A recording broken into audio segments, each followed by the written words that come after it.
Hey guys, welcome back or welcome to my channel. If you're new here, my name is Chanel and I do work from home vlogs, lifestyle content, all that jazz. I can be as loud as I want today because no one's in the house. It's so crazy because my real friends probably know me. No, my real friends do know me, not probably. My real friends know me and they see my videos and I just feel like the last video I just posted, the 500 subscriber giveaway, I was just so like quiet and like reserved, and that's just not who I am at all. But I have roommates and it was like, I don't know, sometime at night that I was filming that video and I just really didn't want to be loud. So I was kind of like shy-ish, even though I'm not a shy person at all. So I'm just happy that no one's in the house right now. I can be as loud as I want to. I can be bubbly. I can be myself. So yeah, how are y'all doing? How is life? How's school? How's relationships? How's family? How's all that good stuff? How are you guys doing? Let me know down in the comments. So I'm working from home right now. If most of you don't know, I am a referral specialist here in upstate New York, upstate-ish. I'm literally like an hour above New York City. So it's weird because when I say upstate, people from upstate are like, you're not from upstate. And then when I say I'm not from upstate, we're from New York or whatever, people equate that to like New York City. And I'm just like, no, like where the heck do we belong? But yes, I'm a referral specialist here. I do prior authorizations. I work in the durable medical equipment department of my job. I'm completely remote. Our main office is in Buffalo, New York, which is about 7 to 8 hours from me. So I will never be going into the job ever, unless I'm for some odd reason in that area. I don't know why I would be, and if I am, I would never be there for work. I would be there to like travel and stuff. I love it. I am now permanent. I was under the temp agency for a few months. It was only supposed to be for 90 days, but it kept getting pushed out and pushed out and pushed out because of, well, we had to meet our numbers. We had to meet a certain amount of authorizations for the day, and apparently I just wasn't getting to 10 to 10 per hour. I was sitting around like 7, then I got bumped up to 8, and finally they hired me on full permanently when I was at about 9 something. I'm still not at 10. I might be at 10 this month. We'll see what happens. So, but I'm permanent now, so it really doesn't matter too much. But let's see, yeah. So I'm just gonna walk with you guys a actual full day of my life. There was a lot of questions in the comments about what it is I actually do and at the job. So I'm gonna go ahead and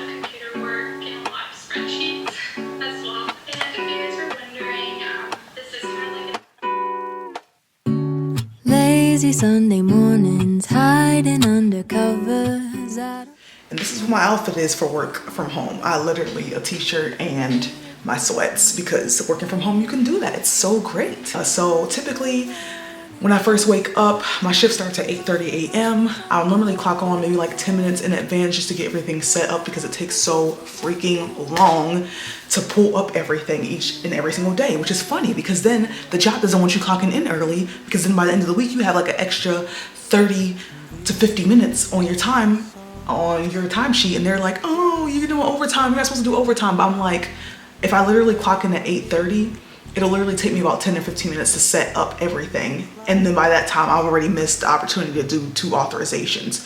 And then that lowers my numbers for the day. So I don't understand the reasoning, but I still just clock in early.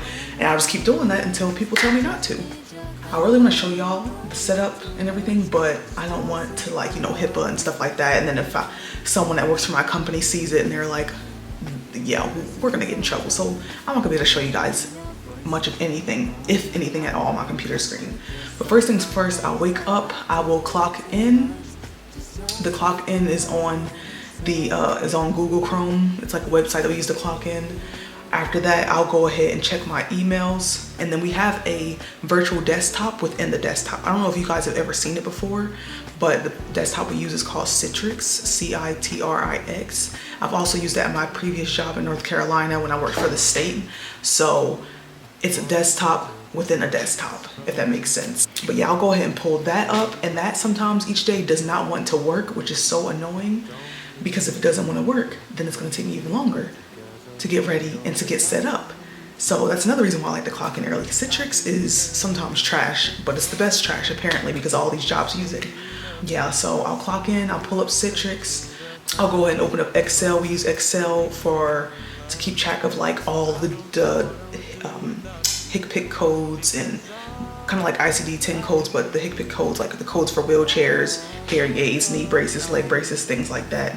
I'll pull all that up. I'll pull up all my Word documents. Word documents for us as referral specialists are super duper helpful.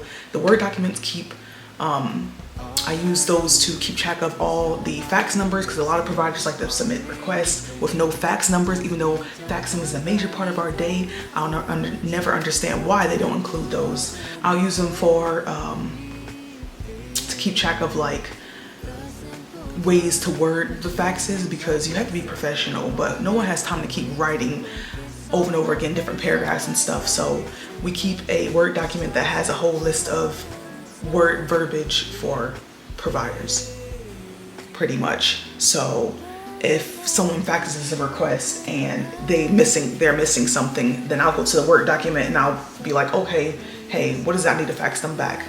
So like we have one for a verbiage if it's a denial. If they have a denial on file, we'll send that back, and I'll take the verbiage from the Word document and then put it on the fax cover sheet. That way I don't have to type out any of that stuff. I already have it to go.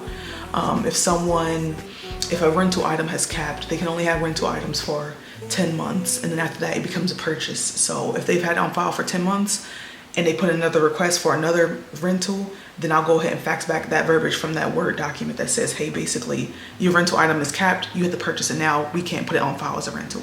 So the Word documents come in great handy. We also have Word documents for the different types of insurances. So if they have Medicare, Medicaid, EPP, HBX, any of that type of stuff, we'll have different verbiage for those, different ways of treating different codes for those things that are out of network or no authorization is required. We'll fax that stuff back like, hey, it doesn't require authorization. If it has to go to the clinical team for review, I'll send that to them. We have a whole list of that, a whole Excel spreadsheet on where codes go. So I'll open that up. We use PDF. So the PDF files are just basically a list of codes that need authorization, and we get those straight from the internet, from Medicare, Medicaid, things like that. So PDF files come in handy as well, and that's pretty much all I have open on my desktop. Oh, and my email, my Outlook email, because we get emails constantly all day. If I mess up anything, they'll send emails back saying, hey, you messed this up, can you please fix it? Or that's how they communicate with us. We also have Teams. That's how we keep in contact with each other, through Teams. So that's another great thing. That's about it. That's all I keep open. And then we use this software that shows us all of the members' information. So I can't tell you guys what that's called, but we use that software. I keep that up as well. So pretty much after I pull up everything for the day, I'll go ahead and start immediately on the faxes that come into us. That's pretty much all my day consists of. So the faxes come in via Outlook, or they'll come in via a website that we use. Again, I can't say the name of that website, that's confidential, but a website we use that providers submit their authorization requests on. So, and we go back and forth. So some days I work on two different teams. One day a team works out of FileNet, the other day the team works from the website that we use, and we'll just switch back and forth pretty much. Outlook is way easier than the website. I love it. I am so upset when I have to work out of the website, because the providers can put in whatever, and normally some people that are entering this stuff, they're not even paying attention. Like they'll be missing so much stuff, and it's so annoying, because we'll have to fax them it back, and then it delays their request, and then they're upset at us because it didn't get approved on time or whatever. But literally they know what we require on the request, and they still miss putting that type of stuff on the request. So it's kind of annoying. But so I'll go ahead and open up the request. The request will have the member's ID, their information, the code that the physician or the provider is requesting. So say they're requesting a wheelchair, I'll go ahead and look that up. I'll view the whole entire thing, but I'm specifically looking for, I only need certain information, which is just the authorization information. All the clinical type stuff, like what they're diagnosed with, all that type of stuff, really is for the nurses if they need to review it. A lot of codes we can authorize ourselves immediately, so it doesn't even have to get sent to the nurses. So like a wheelchair, we can authorize a wheelchair. It does not have to get sent for review. So all I need is the code, where they're dispensing the wheelchair, who's requesting the wheelchair, aka the ordering doctor or physician, the units, the amount of time they either, if they want to rent or they want to purchase it, the amount of time, the date span, and normally the date span always starts with the day it comes in. So if it came in today, the 27th, then I will go ahead and start at the 27th. So it's really nothing to it. Once I enter in all that, I'll go ahead and route it. It will automatically get routed to an automatic robocall to the provider and the member, letting them know whether it was approved or denied. If it's anything that's denied, we have to call the provider and the member ourselves, which is very rare. I say I probably call people probably about 5 to 6 times a week. No more than 10 for sure. One week I didn't even call anyone because I had no denials. But anything that's classified as urgent requests, like they need it immediately, we have to call them as well. Or denials, we have to call them as well. The great thing about that is if we call the provider, we can tell them to just notify the member. That way we don't even have to speak to the member. If we speak to the provider and say, hey, can you let so-and-so know that this request has been denied or the urgent request has been approved? And most of the time they'll say yes. I've never had anyone say no. It's very rare that I have to speak to the member. If we don't get a hold of the provider, then I do have to notify the member myself, and there's a whole note section on the software we use to let them know, to write down, hey, I contacted so-and-so, they picked up, they didn't, I left a voicemail, blah, blah, blah, blah, blah, blah, blah. And then, of course, we'll attach a virtual letter. It's virtual to us, but when it gets sent, it'll be an actual letter in the mail to the provider and the member, letting them know if the request was approved or denied, with all the information on there. If it's been denied, they'll have the appeal. They can appeal this, they have a time frame, blah, blah, blah, blah. That's pretty much it. That's literally all I do every single day. That's all I do. There is nothing to this job except for that. It's not hard, and by any means, it's not difficult at all. There is a lot of changing rules. That part is difficult, I will say. Let me rephrase that. Let me track that up. It is difficult when there's so many different rules. Like, they can have this, but they can't have that. If a provider orders a bunch of items and they amount to over $500, we have to send that to the nurses for review. But there are certain codes, like a CPAP equipment, that equals a little bit over 500. And yeah, you would think after they said all that it would go to our nurses, but no, we have to approve that, which is crazy to me because it amounts to about maybe $700. And I'm like, okay, when I was trained, everything over 500 gets sent to the nurses. But for this exact instance with the CPAP equipment and the humidifier, we can approve it. So that's the type of stuff I'm talking about. There's so many little things, little exceptions to these rules, which is very annoying. And then things are always changing as well. If something's out of network, it gets sent to out of network, and we get a lot of requests in that are sent to us that shouldn't be sent to us, like things that are supposed to be sent to the pharmacy but are sent to DME. Things that are supposed to be sent to outpatient services but are sent to DME. That's a little bit annoying as well, but other than that, like I said, there's really nothing to this job. It's so calming and easy. I'm my own boss. I don't have to have someone looming over my head. We do have a lot of work meetings. I probably have a meeting maybe like once or twice a week actually. For the month, I would say it's a lot of meetings. We have a monthly meeting, we have morning huddles, we have a one-on-one with our bosses. There's so many meetings for different types of things, and then the bosses do like to do little virtual parties on like Zoom and stuff. Well, like we did a scavenger hunt one time where we had to find a bunch of stuff in our house. They gave us like a list, like find a pink Band-Aid or some ramen from the kitchen or something like that, and then we won a prize at the end. So there's stuff like that to help us get to know each other, since most of us are virtual. So they try to make things fun, even though we can't physically, see each other. So I do appreciate that about this job. And as you can see, it's so nonchalant.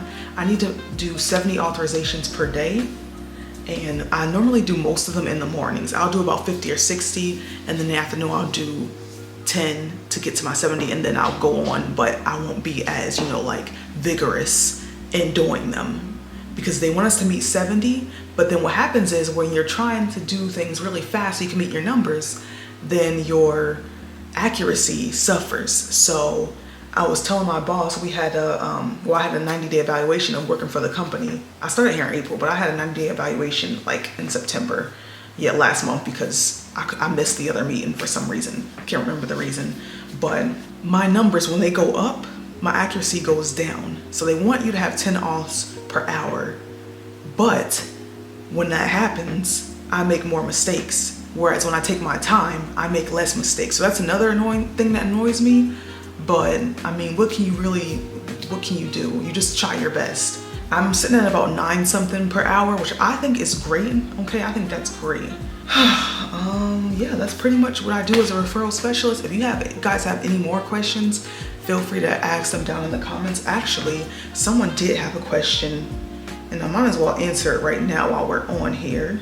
Okay, Mrs. T 2 weeks ago, sorry Mrs. T that it took so long. She said, I would love to see that video when it comes out. Does the company you work for require experience in pre-authorizations or certificate? Are they still hiring?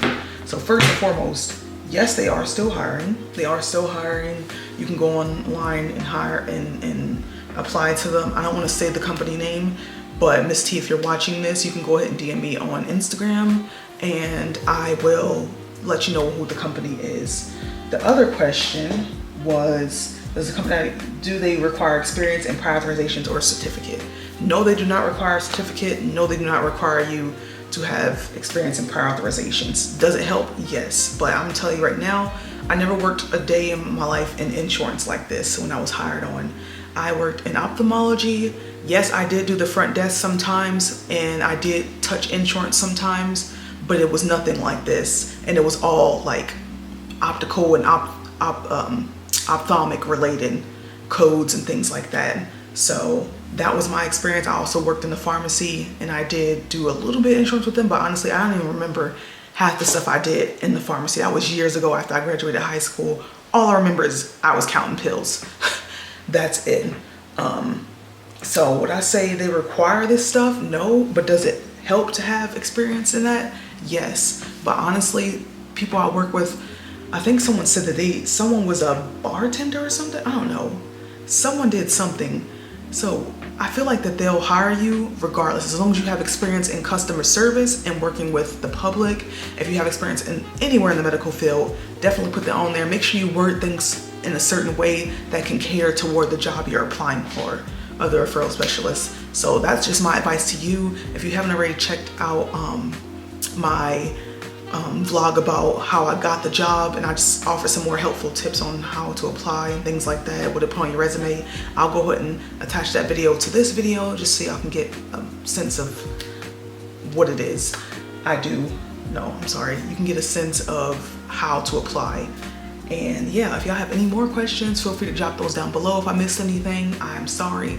So yeah, just drop those questions down in the comment section below. Sorry for the chattiness this morning, but you ask, you receive. So we're just gonna get back to work, and then we're gonna go on a little break here in a second and cook our breakfast, because I always eat breakfast at the end of in the middle of the day. I don't know why. I never eat breakfast in the morning.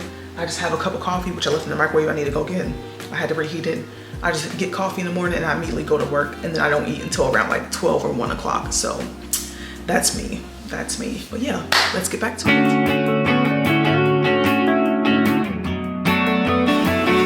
And a friend gave me the rest of this avocado oil. Apparently it tastes way better than regular oil, and it does, but it's also dumb expensive. So after this is used up, canola oil it is, because ain't nobody got time to be paying that much for oil. I'm sorry.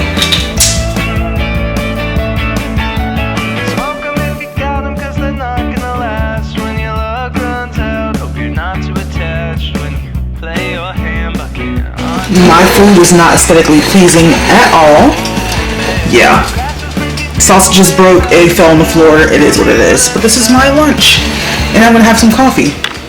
Put my iPad down. I need a new desk chair. This is still the same chair that I had in my room back in North Carolina. This is not a desk chair. This is probably why my back is tore up, but I'm hard-headed, so it is what it is. I keep this here. My friend got this for me from Korea.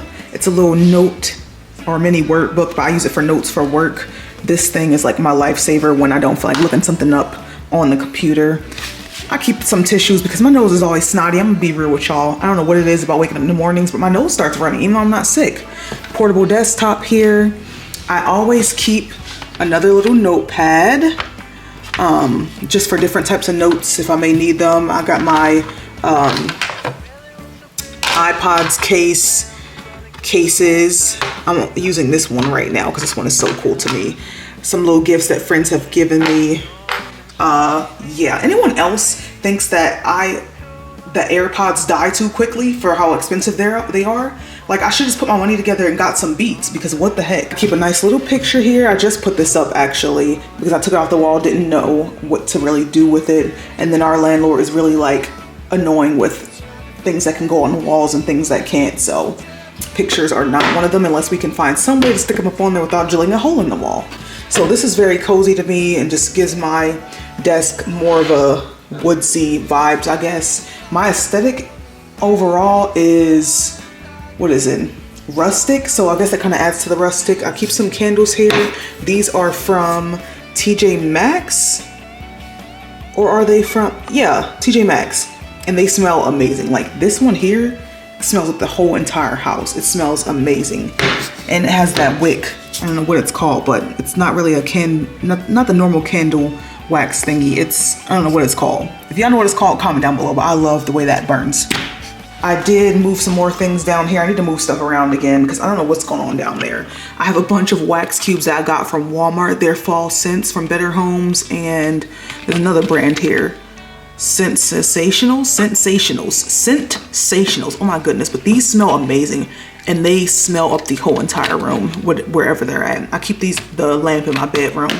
But yeah, that's pretty much it. I'm not really gonna go into detail on what else is down there. It doesn't really have to do with work. And I have that little pocket there that I just keep a bunch of random stuff in. I have my headphones in there, a notepad. I need to get my phone out of there. My little handheld tripod. Oops. But yeah, I just keep some extra stuff in there in my headphones for when I have to make calls.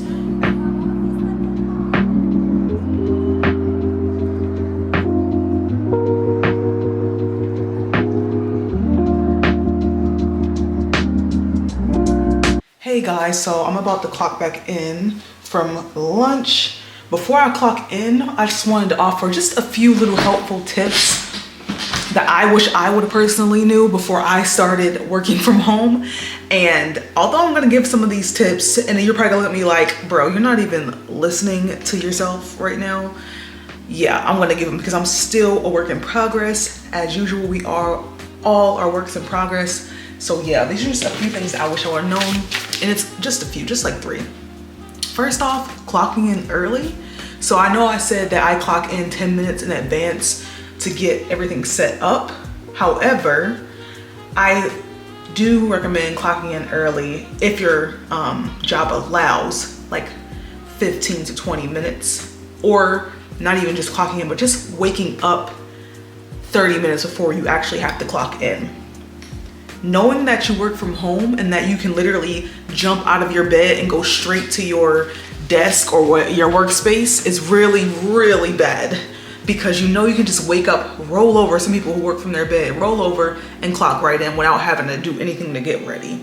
So I really recommend just getting up like 30 minutes in advance before you have to clock in so that you can get things done. Some people might need more time, some people might need less. Me personally, I feel like I probably need about 45 minutes to an hour, even though that does not happen most days.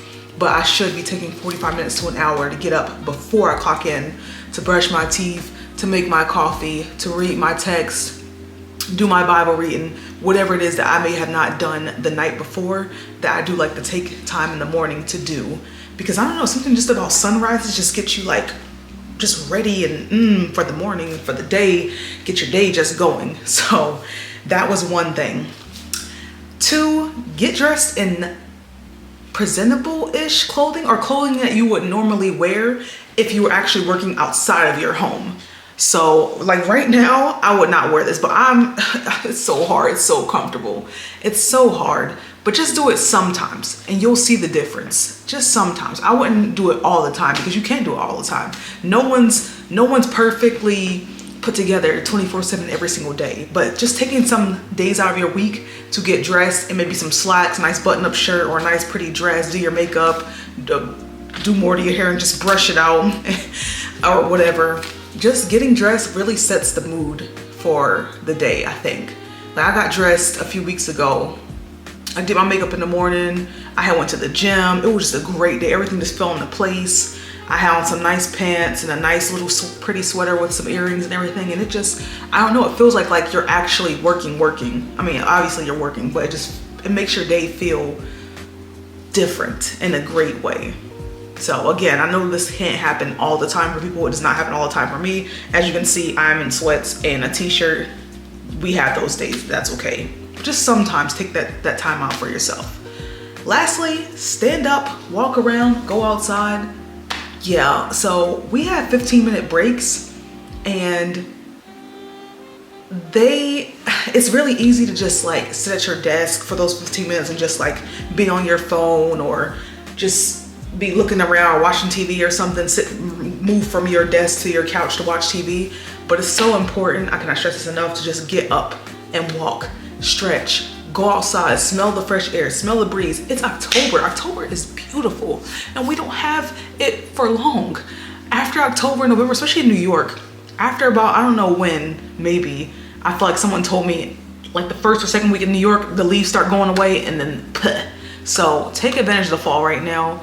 Get up, walk around, go outside, stretch, listen to music, run back and forth up and down your steps if you have a 2-story house, whatever. But just get up and get up out of your chair, because it's so easy to just sit and sit and sit.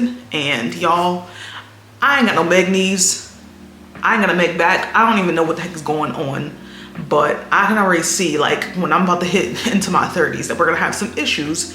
No fault of my own and imperfection. But yeah, so just get that body moving. That's the last tip I wanted to have for you guys. Yeah, and I don't have anything else.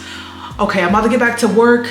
My friends are here from North Carolina. They're in New York City right now. I'm gonna go pick them up from the train station. They're taking the train up to Beacon, which is about a 20-25 minute drive from me. So maybe we'll hang out in Beacon and I'll bring you guys along for that. I might make that into a separate vlog.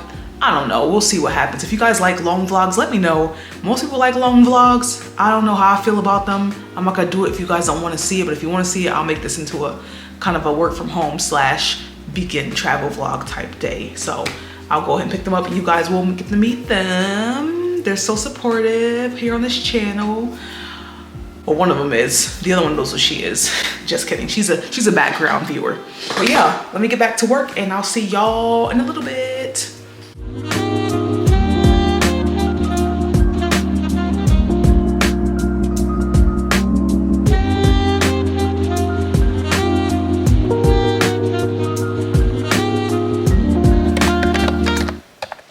Hey guys, so I just clocked out. This is the look for the rest of the day. I need to change. Hang on a second. Something's not right.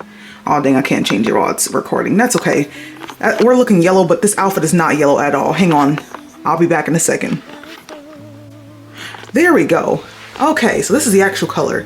So this sweater I have on, I don't even know what the heck it even says. Wondering, would you come over? I don't even know what that means, but Bershka was having a sale during the summertime, and I got this sweater for $15, and I got a pink one as well. The pink one says something else. I don't know what it says though, but this is a super comfortable, super soft sweater. The boots are also from Bershka. I don't know if you can see these or not. I absolutely love these boots. Oh my gosh, I get so many compliments on them. Like, and then they give me like 2 inches of height, which I absolutely love. These jeans are from Kohl's. They are Lauren Conrad jeans. I got these on sale. They were like on sale for like $14, and then when I took them to the front to ring them up, they rung up for like, I think they were $10.49, I want to say, but they're high-waisted, super comfortable. I love that it has one hole and not like a bunch of holes. So shout out to Kohl's. Yes, yes. So that is the fit. I'm about to go pick my friends up from the train station. Actually, it's about to get cooler out, so let's go ahead and put on this jacket. Okay, so this is me with the jacket on. The jacket is from H&M. Also, I'm sick and tired of saying jacket. It just sounds so ridiculous, but that's what it's called. So we'll just call it what it is, a shirt. Pretty much a shirt, like a light jacket shirt. Yeah, it's from H&M, and I got this on sale during the summertime as well. But I'm gonna take this off because it's not that cold out right now, but if it does get cold out and we're still out, then I'll go ahead and put this on. Also, I don't know whether to bring this tote bag or not. I thrifted this Lands' End tote bag from Goodwill, the same place that I got those Birks from. And yeah, how do we think this looks? Do we like this? I don't know. I just feel like it's doing too much. I just like to carry a wallet these days, not a whole entire bag. Who knows? We'll see what happens. We're gonna go pick them up really quickly. Also, it is 5 o'clock, so I know I'm about to have to be in traffic. So I hope you guys are happy choosing the 5 o'clock train. Just kidding. I can't wait to see these dweebs. But yeah, so we're gonna get going.